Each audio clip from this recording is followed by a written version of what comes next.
Hello, everybody. Welcome back to NLC Division 2, Vibrant and Jamana. You lot do not see how close Jamana cuts it to actually being here on time on your screens. It might look on the outside that he's just here, sitting here See, perfectly, this waiting. is one of No, no, those no. This isn't how this happens. this is one of those moments where I feel like we're breaking the fourth wall a little bit too much. Because You're sometimes just I do give it away that I was very much a little bit unpunctual, we'll say, with my with the entrances. But hey, I'm here on time for Domino Munster, our second game of the day, and definitely one that's going to be interesting to watch for me. I feel yeah. like in general, both of these teams still have a fair amount to show us. In particular, I feel like we just heard from Yopper. I think Munster is going to be kind of a fun team to continue to watch. The Lanomania boys, as they were through the Telia leagues. What they can do in terms of development over the course of a split, I think is going to be really fun to watch. And hopefully for them, they can pull out a strong result into Domino to, round out the week. Domino had a pretty mixed start to life in NLC Division 2. I think it's fair to say last split, they had a very mixed start to their life in this league entirely because they didn't make playoffs. They didn't make playoffs in some strange ways, I think it's fair to say, because of all those heads down the bottom. Division 2 last split was wild towards the end because everything was on head-to-head. It was a madness. Division 1 actually was very much the same, but we are making it into Champ Select on your screens right now. We do have confirmation there of the starting players for Domino. It was the same as we saw on Thursday as opposed to Tuesday. Side on I'm Coin Flip are both in attendance. Of course, Munster Rugby Gaming, as you said, and as was talked about by Yopper over on the last interview, or Sin, maybe it was, the Alaumania guys coming through looking pretty decent in their one-on-one so far, looking to make it a positive Super Week. And we're going to see Lulu and Tilia both taken away. Yep, two of the stronger and premier picks on the patch, of course. Expect to see things like the Lilia and the Gwen potentially also joining them on that ban bench. Lucian, of course, still there. I feel like for the most part, teams are kind of down, right? There's sort of that maybe list of 10 champions which typically get banned away in the first rotation. And it's about what gets left up and available between how teams feel they either A, prioritize things themselves, or B, feel like the other teams prioritize picks as Gangplank, kind of towards that bottom end of the 10, you'd feel. Moved away Renata, same kind of deal, sort of maybe in the middle one.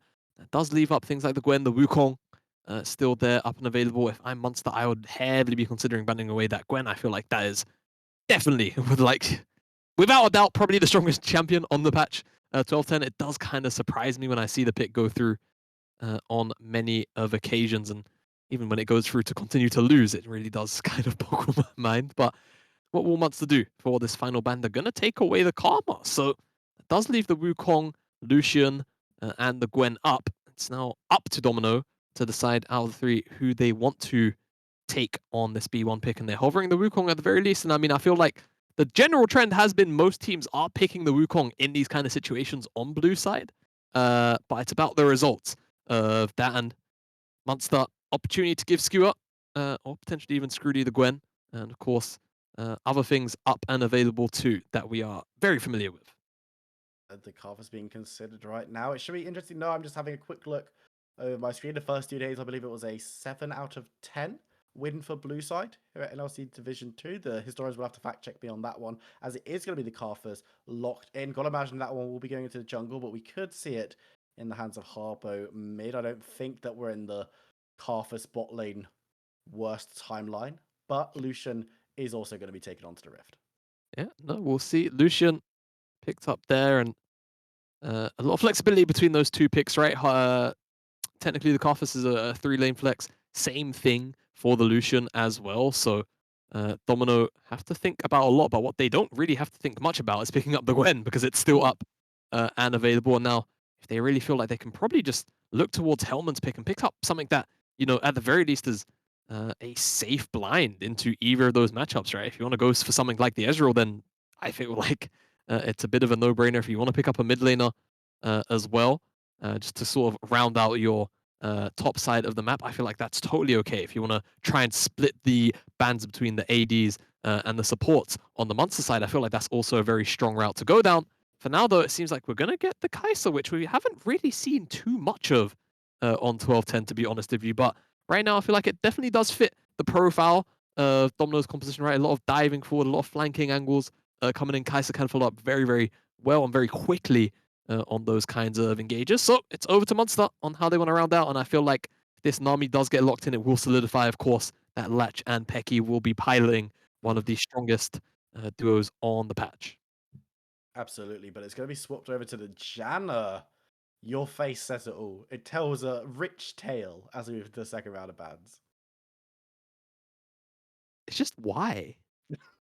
I, I mean, in a sense, I kind of understand it because you're looking at, three short range champions that are going to actually kind of struggle into Janna's peel. Mm. So thematically, this is actually a good pick. But when you have the opportunity to take Nami Lucian and then ban away two supports when you're already looking at ADs, the AD slot being probably filled out unless this is going to be, 12-10 Kaiser mid, which would be highly unlikely. Definitely a bit of a head scratcher. But hey, it's not like it's necessarily a bad pick into Domino's champions or with Lucian, right? At the end of the day, Lucian gets the shield, gets the extra AD, and is going to get all of the additional magic damage once he gets buffed up by that Janna as well. So the trading should still very much be in Lucian Janna's favor. It's just probably not as strong or as potent as Nami Lucian itself. But Twisted Fate taken off the cards as well. They don't want to have to deal, well, no pun intended, taking off the cards as well to ensure that there is no global presence or additional global presence to be brought in. And Pike will also join the ban phase. So Leona still there if you're looking at those kind of hard engaged champions, right, to try and dissuade this Janna. But one thing that could honestly work quite well into the Janna, which we just saw in the previous game, Sona, funnily enough, with the Kaiser, it could honestly pretty much outscale it, provide, again, shielding for two bruisers who, as they dive forward, will more than appreciate the death ball healing from that champion. We'll see whether or not Domino go for something a little spicy like that. But for now, we will get the set lock in, which doesn't really solidify anything being shown in terms of mid and top. Yeah, we know it's not going to be Carthus top. Oh no. What a shame. But now this question is going to be, what are Domino going to round out their composition with? The thing about the Akali right now, a little bit of flexibility, most likely going into that mid lane, though, you've got to imagine, up against someone, whoever's going to be picked up there. This is the thing about this current patch, is there's so many flexible pickups, it's hard to piece together the comps until you've seen sometimes until even after the final pick is locked, and you have to wait for the players. There is realistically a world where Janna and Karthus go bot. Then we see Lucian go into the mid lane, Set go top, and then we get another jungler. I'm just calling it out. Like, you could very well see Scroody go for something like Viego R5, which right now into Domino's composition wouldn't be too horrible, and it would still work out. Especially, I mean, Braum into Janna, bit of a question mark for me. Janna should, in most worlds, get a bit of a free lane. Of course, you get set up for the concussive blows, and as the game goes on, that's going to get more and more oppressive as we will see what exactly happens with these champions and where they will go. As the time is ticking, we've had this Vayne hover for a while. I think it should remain it's not going to remain a hover, is it? All right. So it is times like these where I thank the Lord that I am a play-by-play. Yeah. Shyvana, talk me through. It's actually mainly Munster. It's honestly, it's pretty simple. There's not really too much point and click. Actually, there's no point and click CC at all on Domino's side, technically. Janna and Vayne will have a fairly free time in that lane. Braum can't really pressure the likes of a Janna in lane early on. You can try and threaten with maybe a Hail of Blades opener from Kai'Sa and, try and cheese level 1, maybe level 2. But 1-to-1, Vayne outscales Kai'Sa ridiculously hard. The trading patterns are not particularly pleasant for Kai'Sa because Kai'Sa is, in most cases, looking for sort of like, maybe 4 auto attacks. Maybe she can fit a W, and then obviously that reduces it. Vayne's only looking for free PTA proc. It's nasty. It is very Vayne one-sided in most cases. It can be a bit of a skill matchup with some outside help. But yeah, honestly, I kind of like it. I like the way that the Munster comp has fallen. Definitely wasn't expecting this. And this is the thing, like you were saying, there is so much flexibility in many of these champions. And of course, moving the Lucian up to the mid side of the map means that now Karthus has 2 AD solo lane bodies, the Lucian is also going to be able to have a lot of priority in the mid lane over the Akali for a majority of the laning phase. And the only real cause for concern lane potentially is the top side, where I feel like, maybe Gwen has an avenue into set, but even that matchup, I feel like can go either way. It's definitely going to eventually scale into Gwen's favor, though. So maybe we'll see Munster try and shut down that Gwen in the early stages. But again, this Vayne, that's going to be, the ticking time bomb of this game, in my opinion. I feel like if Pecky can keep Latch alive on this Vayne, ensure that Sidon, Spuda, Zero aren't getting free access onto him and they're able to peel those divers away from the AD carry of Munster, Latch is going to have a good time. And whilst it might not be a Twitch and it might not be a Cogmore, so there won't necessarily be any space gliding, I'll tell you right now, Latch on the Vayne, he's got the hands for it. We have seen what Latch is capable of doing so far this split already when it comes to powerful pickups. Of course, both of these teams 1-1 in the standings means that there's been wins and losses, ups and downs throughout the split so far. But one of these teams is going to walk away from this first Super Week 2-1 positive win rate. One of them will be walking away 1-2. We're going to be making our way onto the rift very, very shortly. But for Domino, then, if we talked a reasonable amount about this Munster Rugby Gaming composition, what they've decided to build, what they're looking for, what are Domino wanting to do? I mean, I think to me, for Domino, you want to try your best to shut down this Vayne, in my opinion. The mid lane is probably going to be an area where Munster should have most of the control in terms of priority and first move, things of the like. Towards the top side, perhaps, if Skewer gets a little bit too aggressive, if you can get up in his face and try and run him down in a long lane, then it could work. But I'm expecting a lot of the focus from Sidon to be towards that bottom side. You have Braum, if you can get the concussive blow stacks landed, whether through an auto attack or a frostbite, then perhaps you can lock down these Munster members. Latch had to go for the exhaust. He felt like there was too many diving threats to exhaust. Going for that one, no cleanse. So again, if that Braum passive starts to land, it will be stacked up quickly between the Wukong, and especially also Helmet did bring the first strike, the Hail of Blades, to ensure they can get those auto attacks in super quick. And they've got the options across the board in order to stack this up in the later stages. Of course, Glacial Fissure is also going to be pretty massive in order to break up teamfights. Catching people like Latch unaware could well be the difference between a one teamfight and a lost teamfight. And we know what a big deal one teamfight can be in this meta. We saw it last game, how one catch into one fight turned a very slow game into a very one game in the space of about 45 seconds. Now, we're going to have to see where the action is going to kick off. Both junglers starting on opposite side of the maps. Blue buff secured. Karthus likely to be a little bit faster on the clear. Yeah, I would expect so, of course. Here's Karthus, after all, and expect to see Karthus done with his jungle clear before the Skullcrab even spawns up. 12-15, and he's already on the red side of the jungle. Sidon still hasn't even done 3 camps. That is just the power of the Karthus.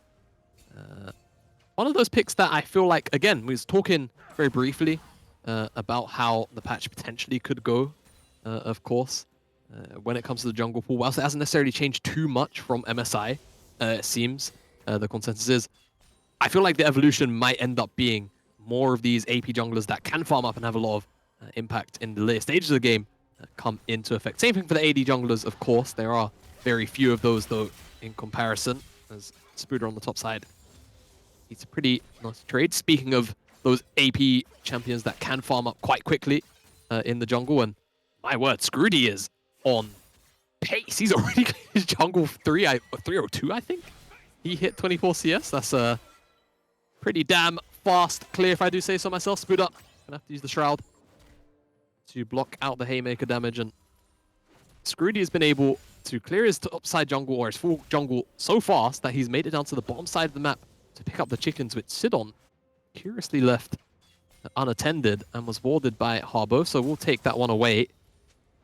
Will they meet in the river? That's my question. Or will he just path back up towards the topside skull? He'll at the very least check it, see with the wall that it's down, and make his way up towards the top side as Sidon again. I mean, we expected this.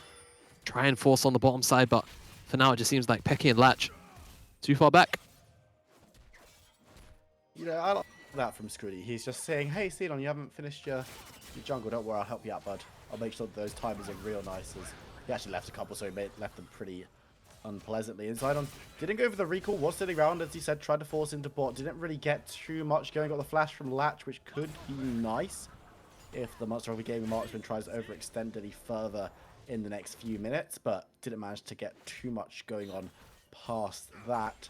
As Pecky and Latch just wanted to play pretty safe. We've got a ward in that middle brush to make sure that there's no sneaky shenanigans hanging around. No Wukongs trying to be doing work down on the bottom side, but it looks like Carpenter is actually the one who's more interested in that. Is floating down, has got those bottom camps spawning up now, so does want to be down here anyway, and is looking to potentially get something going. Just a slow though, and Carpenter isn't known for his early ganking prowess.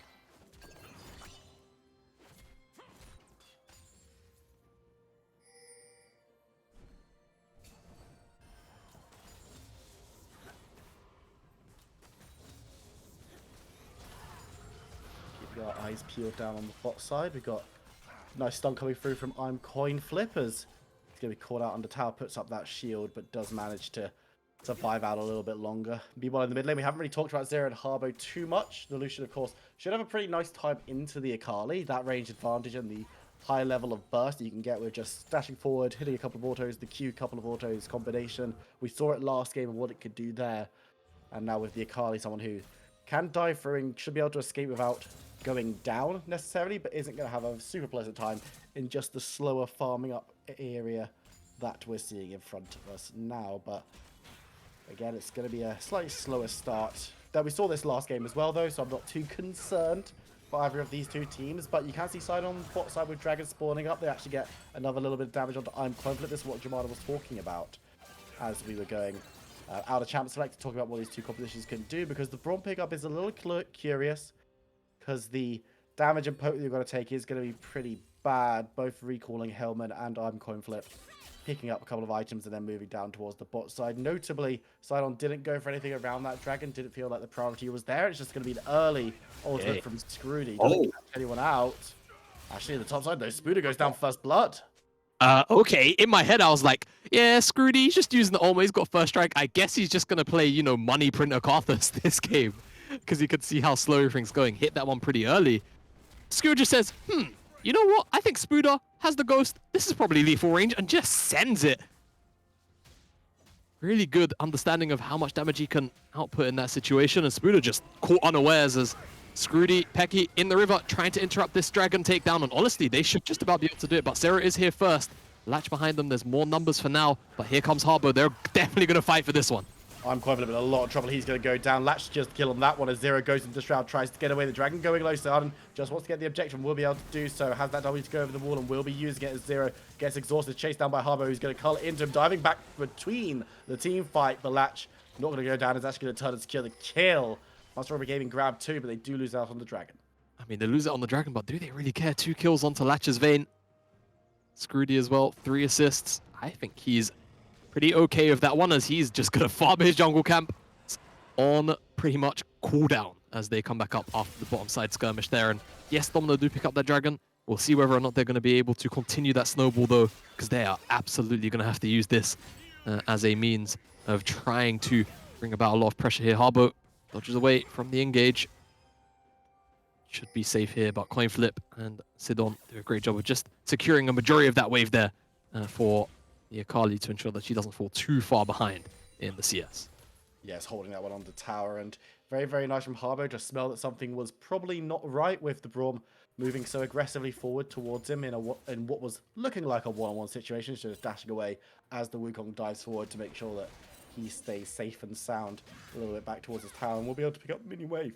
That is going to crash into each other down on the mid side once again, but Skewer has been having a decent run of this lane in the top side so far, as Spooder is going to be chased back once more, but the sport's coming in from Domino this time around with Sidon and Zero there. Skewer is on the wrong side of the lane, moves into the alcove, is going to try and look for a way out, but I just don't think there's one there.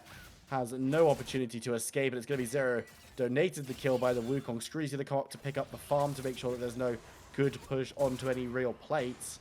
But that's a nice proactive play from Domino. Yeah, very nice to at the very least pick up Skewer there.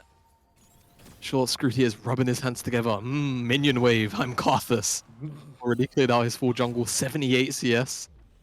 Already, as Sidon and Zero were looking to see if they could pick him up off the back of that. But I think they should have just about seen him basing underneath that tower. So we could just see a Herald start up, and it seems like that will be the case from Sidon.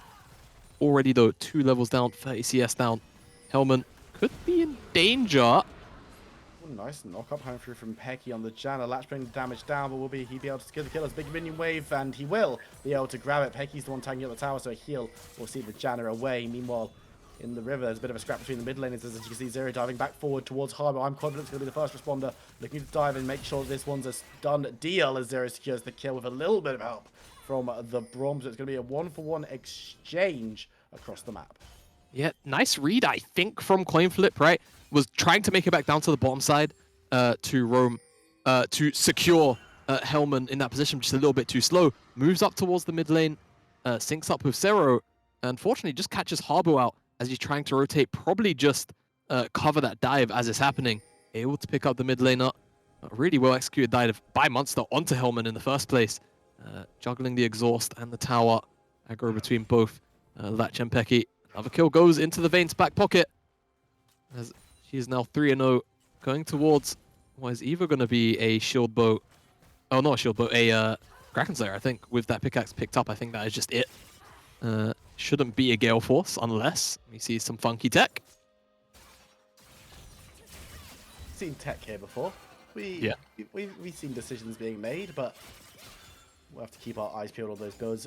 Watching what Mythics have picked up is always fascinating to me because there always seems to be the optimal answer and then the more niche one, as we're going to see another fight coming in the top side, but it's going to be Scrooty who makes this one unfair as he dives towards Spooder, who's trying to get away but won't be able to do so. As the Gwen goes down, it's a kill over the set this time around, and Munster Rugby Gaming going to be very happy. The calf is disappointed maybe that there wasn't a wave to take as well. Yeah, the wave was unfortunately dead, so he can't stick around and steal and soak up some of the XP. Skewer, is he going to do it? Los Platos, the curse. Very well, maybe just needs the extra plate for... and I'm actually, if I could request that we take a look at the gold, because quite a few members in this game are heavily accelerated, in particular Scrooty. 5.3k, 2k up on Sidon. That is an absurdly to have at 12 minutes. 1.5k up on his mid laner.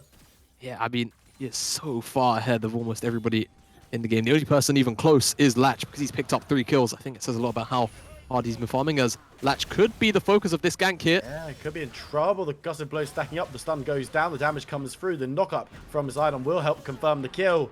There's going to be a shutdown going on to Hellman. Yeah, all right, 300 gold shutdown, 600 gold in total, and Scrooty's just going to press his key. How much gold is he going to get for that one? 86. All right, I respect it.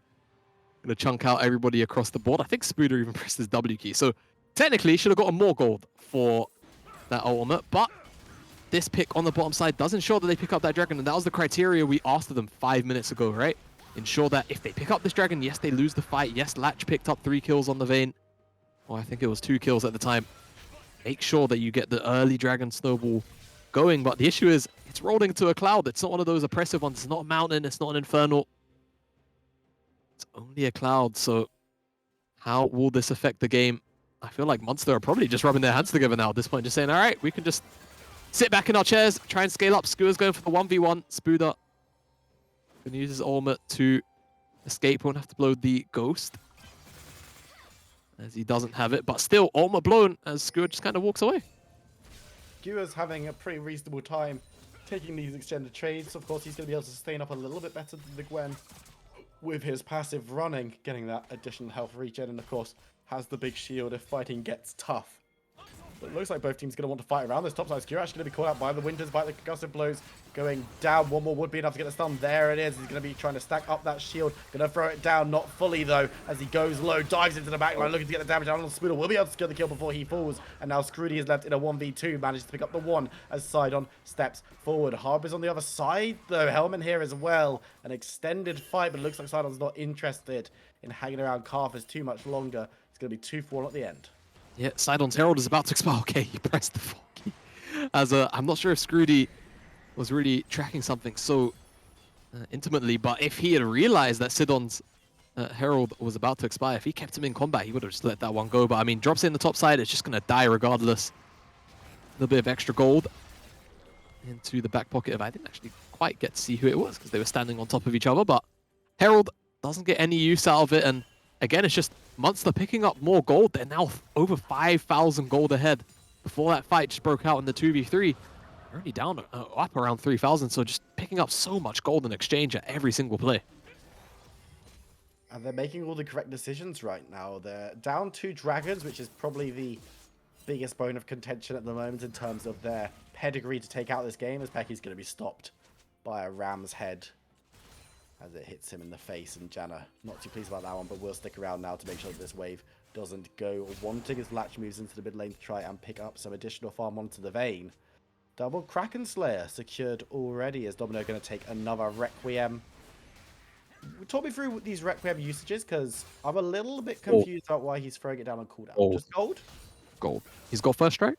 It's printing money. I mean, actually, doesn't look like anything should happen on the map. Observer, could we click on Scrudy and just see how much gold this first strike has made? I'm kind of curious, but I mean, level 11, 50 minutes in the game. He's pretty much used his ultimate off cooldown. Yeah. I feel like he's probably made a good 500 or more at the very least. Like, that's the bare minimum. 500 if I had to take a guess. Our observer hates me. No. So click on Scrudy, the Karthus, and then that little the little arrow next to where his movement speed is. Yeah, how much gold? 515. Yeah, there you go. I was actually dead on. So well, he you weren't dead on though, were you? You were 16 gold out. 16 gold So off. let's not. Leave it to rest. Anyway, point is, he is making the bank with the rune, and I mean, hell, it's getting him closer and closer to that Rabadon second item as fight on 2 fronts. It's like they're both going to dissipate. The ultimate was blown by coin flip as Latch thought about going back in. Needs to clear out the minion wave instead, though. I'm being impressed with Latch so far this game. It was a very, very quick start. He's kind of fallen back into place a little bit. Rich going to be dropped mid to try and give him some support in breaking down this mid tower. Of course, with no plates, it's much less of a issue in terms of getting those plates, getting that gold into individual members, but breaking it down and allowing Latch and the team a little bit more freedom to roam and push forward towards that mid lane inner, which really cracks open the enemy jungle, as it gives them no safe harbor if you're going to go for skirmishes and issues pertaining to fighting. I was very wordy, aware of that one, but sliding the bot so they can be able to clear this one out. We haven't seen too much on the Wukong just yet, but a lot of the good stuff that's been happening for Domino have been around this man this game. So is it on the Wukong to try and get stuff moving a little bit more?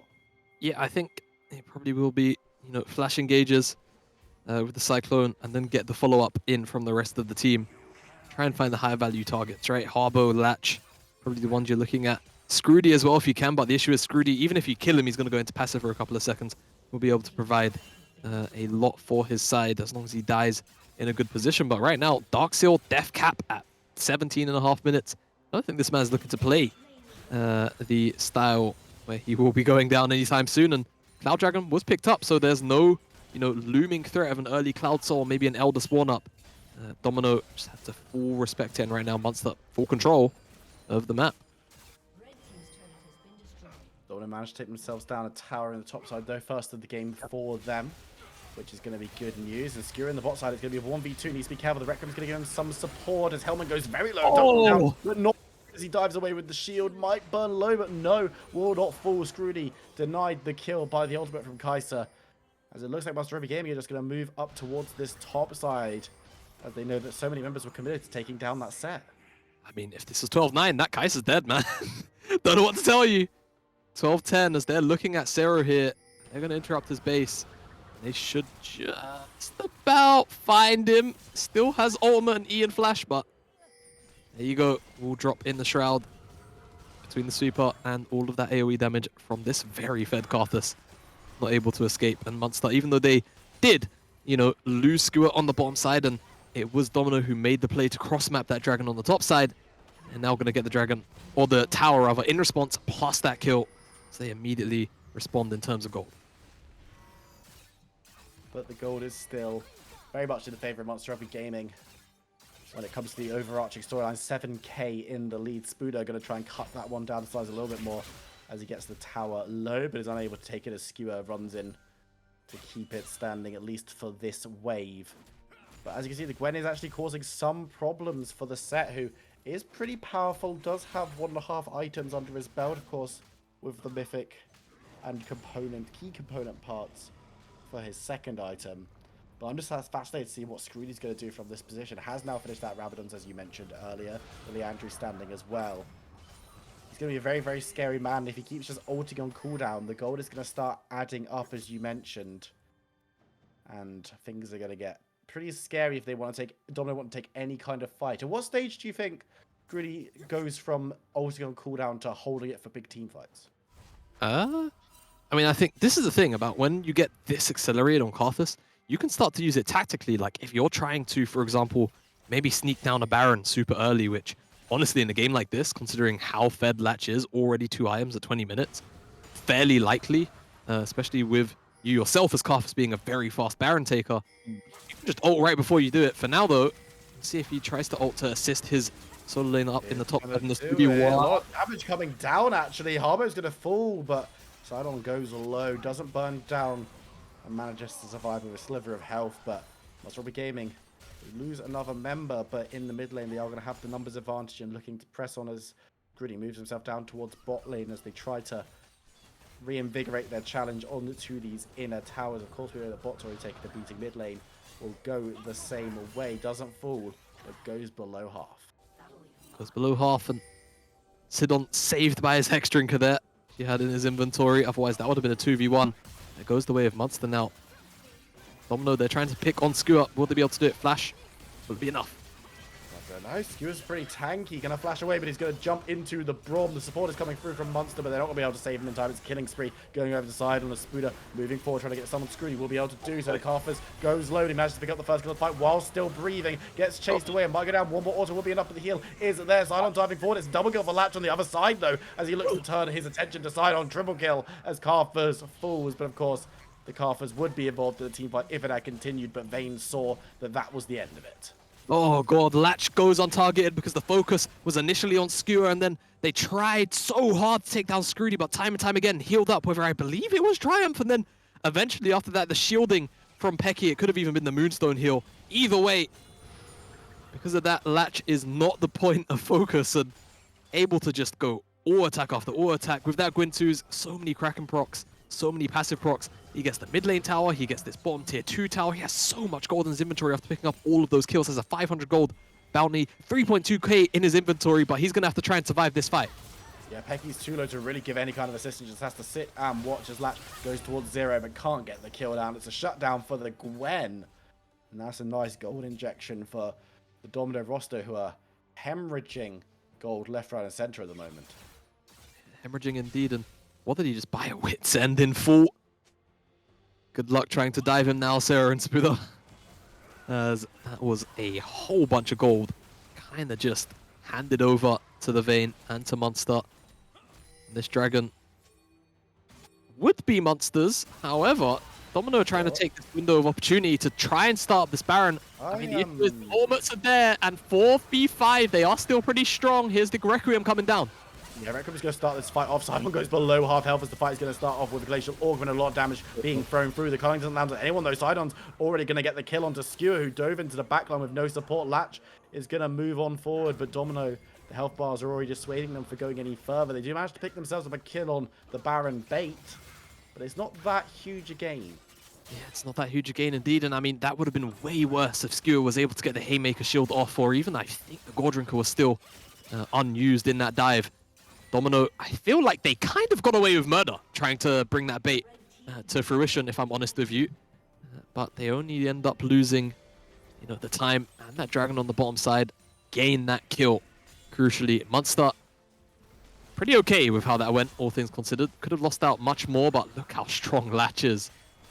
Forcing away Sarah, equal in level as the AD carry to the solo laner. Not too often we see that these days, as Speaking of levels, take a look at Scrooty. Level 15, 2 levels above anybody else in this game right now. Continues to be incredibly strong, and I want to see how much damage his next Requiem does to everybody, because even to Sidon, who has more, right, has at least 50-ish extra MR in his inventory, I feel like he took, what, like 500 damage from that Requiem? Yeah. And I mean, Gothis is only still going to get a little bit stronger once he hits level 16, and he has 2 more item slots at the very least, which, I mean, hell, he could turn that Dark Seal into a Medjai's, but it's a lot of extra AP still on the table and potentially available for Scrooty. And that's not to mention all the other damage he can bring to the party. It's not just the ultimate. He can rip people to shreds, and if he goes down, that doesn't really matter. Fun fact. Okay. Scrooty just made 32 gold from 1 cube rock onto Sidon's clone, which I'm pretty sure the clone matched in stats. So I kind of want to know how much gold this first strike has now again, to be honest. Got doing our poor producer's head in, I imagine. He's made an extra 500 in the last 10 minutes. He's speeding up, but now Domino, they're on the Baron, and they actually just caught this on vision. I think Scrooty based on that ward. I'm not even sure if Munster are fully aware this is going on. They will start slowly. I just don't think they know. Oh, yeah, they're farming red buff. There goes the Baron. Missing pinks come down afterwards. Requiem. No empowered recalls for you, except for Gwen, who can press W. But W. honestly, sorry, continue. You're excited about 117 gold. Domino just snuck a 5-man Baron while being 6k in the Descendancy, which is definitely not a word. And Zero dives forward towards Harbo. He's going to look to get the culling down. Munster are the ones with support, though, because everyone else has reset from Domino. Zero in the Shroud will be able to ult away, but he's running the wrong way down the rift, and Becky's going to be quick enough to hopefully get a slow on him if you're a Munster Rugby Gaming fan. There's the slow, there's the damage, the kill, actually. Going over to the Jadder as well. Meanwhile, in the mid lane, Skewer might be in a similar sort of situation. Gets exhausted away as he tries to ult shield out. Hellman takes a whole heap of damage, but I don't think Skewer gets out of that one alive. It's Hellman securing the kill. Yeah, they, at the very least, try and respond in the mid lane. Domino, great awareness to catch Skewer, who's just stood way too far up the lane. Does have teleport to come back out onto the map. And there is a pretty deep teleport ward if Domino stick around, but I'm not sure they will because that poke starts to land. But again, top side of the map. Both the AD carries pick up on that tower. They're going to split that gold, 325 between them. Very happy to do so. And Harbo, very strong at the moment. Based, finished up the Lord Dominance regard. And Latch is just split pushing on the side. I mean, doesn't even really have to be scared of Sidon. Just about who could potentially be behind him at worst. And will open up the base of Domino despite having the Baron. Yeah, able to get that top lane. 2 towers taken on that push. Means that they're going to be walking away very, very happy. The inhibitor's still standing, so the minions aren't going to be helping out too drastically in the next couple of minutes. And I'm just keeping my eyes on those timers. 1.5 minutes for Dragon. Won't be Soul, but it will be setting up for Soul Point for Munster Rugby Gaming or for Domino, whoever secures this one. It is Cloud Rift, as you can see around that red buff. 2 clouds taken already by Munster Rugby Gaming. That cooldown on the Karthus ultimate would be pretty nice. Definitely would feel pretty good, as he continues to pretty much cast it on cooldown, for the most part at least. Let's finish up the Zhonya's. How much damage? 908. Alright, thank you very much, Observer. That is a lot of damage available to the Requiem. And again, we're at the point now where he can just kind of cast it if he feels like there's about to be a fight and just chunk everybody out. Just to gain that advantage, just to remove that much HP from the enemy team. He's looking for something. Smite goes onto the clone. Everybody has enough mobility to get away for now. They will be able to pick up mid lane priority. The Dragon's not up for another 20 seconds though, so will kind of be for naught, as Domino should be able to make it back to the mid lane if they so want to, but forced out. It's going to be blowed into the Braum shield. Spooder over the side. Zero might be looking to dive on through, looking for a target. Will be able to find one, but needs to be careful. Gets melted through it. It's Skewer securing the kill. Aside on looking for something, can't find anything. Domino, they weren't given an opening to double kill the Requiem at the end of the fight this time around. Sees a triple for Latch. Can it be the Quadra for the Vayne? It won't be, as it's going to be Skewer securing the ace for his team. Munster Rugby Gaming are going to be able to secure themselves another win here in the NLC Division 2 as they dismantle Domino. Yep, dismantle Domino, correct word. Munster had a very creative draft from top to bottom, held onto the flexes, and then just said, you know what, for latch, this is a Vayne angle, not enough hard CC. We outscale, we have priority, and there's just no way for you to shut us down. Domino, a lot left to be desired out of this game, unfortunately. They did have a couple of strong champion options, right? The Wukong, the Gwen, but I just felt like it wasn't rounded out powerfully enough to shut down what eventually came to the table from Munster. And again, all of that scaling just came into fruition, right? You had to use, the Wukong to try and shut down with the Brawl on the bottom side of the map. There was no cleanse there. You blew the flash early. There was no repeat ganks. And I think that was probably the biggest issue for Domino. They just weren't able to force the issue anywhere, and it allowed for Munster to play the game that they wanted to play. I mean, the acceleration coming out was absolutely mad from Monster Rugby Gaming, especially when you look at the Carthage, you look at the Vayne. They were able to do so much work so early and just got to play Carthus and Vayne, for want of a better phrase, much, much earlier than you necessarily expect them to. We're going to jump to a short break now after that second game, but don't go anywhere. We're going to be bringing you interviews after a very short break, so stick around.